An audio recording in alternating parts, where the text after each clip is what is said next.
Trivalis souligne bien l'efficacité du système. Le poids moyen d'ordures ménagères par an et par habitant a été divisé par 2 en 20 ans.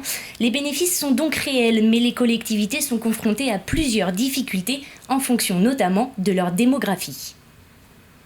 C'est parfois compliqué de la mettre en place dans les villes, avec un habitat groupé. Des villes comme Besançon, La Roche-sur-Yon aujourd'hui ont travaillé sur la redevance incitative, l'ont mis en place, donc ça peut se faire. Et puis il restera des agglos comme les Sables d'Olonne, Noirmoutier, Océan-Marais de Mont qui sont en réflexion. Mais c'est plus difficile sur des collectivités côtières puisque vous avez cette partie résidence secondaire qui est toujours un peu plus compliquée. Un exemple, dans le sud-ouest de la Vendée, la redevance incitative est en place depuis le 1er janvier 2022 avec un tarif différencié entre les 4 communes du littoral et les 16 autres. La collectivité l'explique par une différence de service et donc par une part fixe supérieure.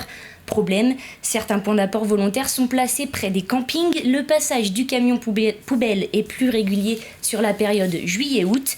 Le service est donc supérieur, mais certains estiment devoir payer pour les touristes. La communauté de communes assure harmoniser le territoire en augmentant les points d'apport volontaires en rétro-littoral et en lissant le nombre de passages.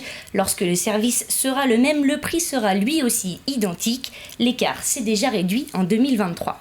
Et ce n'est pas la seule collectivité qui s'interroge. Et non, juste à côté, une autre communauté de communes est concernée par ces mêmes problématiques.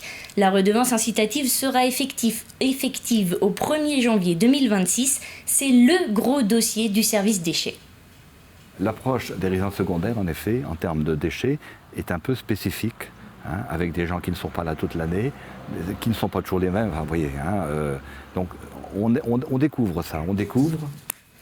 En dehors de ces particularités, tous les acteurs de la filière s'accordent sur une chose, la redevance incitative ne peut fonctionner qu'avec un changement de comportement de la part des usagers. Si je fais du compost dans mon jardin, je produis moins d'ordures ménagères.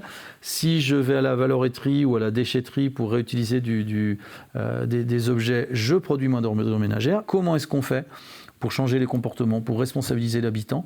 Et ce côté incitatif doit permettre de le faire pour diminuer le volume d'ordures ménagères. Restent les odeurs des couches des fruits de mer pour les particuliers, mais aussi pour les professionnels. Faudra-t-il à l'avenir se déplacer dans les points d'apport volontaire ? Quel service pour ceux qui n'y ont pas l'accès aisé ? Ces questions restent en suspens.